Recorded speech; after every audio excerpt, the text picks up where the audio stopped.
Hello, everyone. Thanks again for joining me here as we continue this series on the names of God, which I think is so important for us to really understand all the facets as we can about God. And his names help us to understand a little bit more about that. Today, we're going to look at the name Jehovah. In Exodus 3, we find Moses standing before a burning bush that wasn't being consumed. That's a crazy sight, right? This bush is like, so much with the flames. But the bush isn't being consumed, and so he approaches this phenomena, and God starts speaking to him about his calling on his life to bring him to a higher place, to save the Israelites from their bondage in Egypt. And as he begins to inquire to the Lord about that, he says, "Who do I say has sent me?" And God says, "I am who I am. Tell them I am has sent you." Now, for us, that might be a confusing statement, but for Israelites at that time, especially as they were in the midst of such bondage from Egypt, this was an extraordinary statement.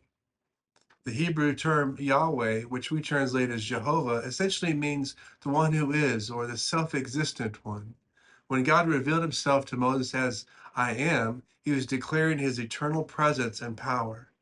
The Israelites lived in a world full of Egyptian gods tied to specific places and natural elements. But Jehovah was different. He wasn't limited by time or space or circumstance. This name was so sacred that the Israelites wouldn't even pronounce it out loud. They understood it represented not just who God was, but his covenant promise with them. When they heard Jehovah, they were reminded that the creator of the universe had bound himself to them in relationship. You know, the name Jehovah reveals four powerful truths about God's character.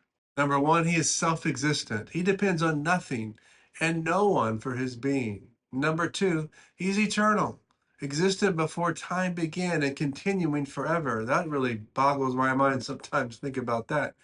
And he is unchanging, the same yesterday, today, and forever. Number four, he's personally present. You know, when God said, I am, he wasn't just stating his existence, he was declaring his availability. The name Jehovah isn't about a distant deity watching from a distance. It's about a God who steps into our circumstances. This is why throughout Scripture we see his name combined with other words to meet specific needs, like Jehovah Jireh, the Lord will provide, or Jehovah Rapha, the Lord who heals, or Jehovah Shalom, the Lord is peace.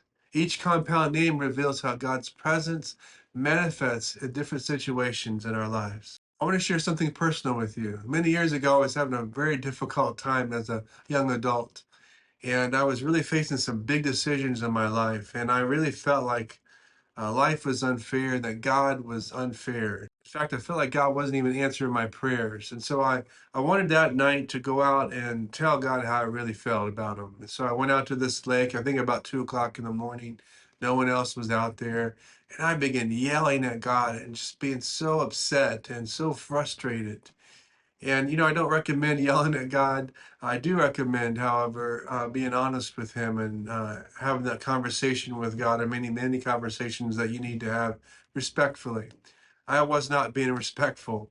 I was being very upset and really immature about the whole thing. But I was hurt. I was frustrated. I was lost. And I needed some direction. I wasn't going about it the right way. But you know what happened? In my frustration and in my yelling, in the midst of all that at that lake that night, the Holy Spirit came and visited me in such a strong way. I went from yelling and screaming and being upset to just weeping and weeping in the presence of God. I sensed God's presence so strongly on me. And my first reaction was, I don't want this right now. I want to be mad. You ever been mad at someone or something and you just want to be mad for a little while? Well, that's how I was. But suddenly God said, no, I want to show you my love and my power and my strength and let you know I'm here. The interesting thing is God didn't give me some special insight that evening. He didn't give me all the answers. In fact, he didn't really say anything except, I'm right here. That's all I needed at the moment. In fact, it's interesting when you look at the book of Job, when he chapter after chapter talks about all the crazy things that happened to him, which were amazing, horrible things. God doesn't come in and answer all those questions. He just comes with his presence. Job is humbled and begins to understand a little bit more about who God is. And we know the end of Job, God restores so much in his life, and it's a blessing in the end for him.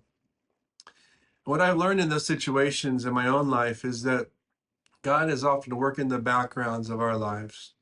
Can't see it sometimes, don't understand it often, but he is there, and he wants to help us and be part of our lives so very much. We have to trust him and allow him to be there in our life. And so I want to conclude this short message today with just asking you to call out to Jehovah today, the creator of the universe. I just encourage you to draw near to him. The Bible says, draw near to him and he will draw near to us.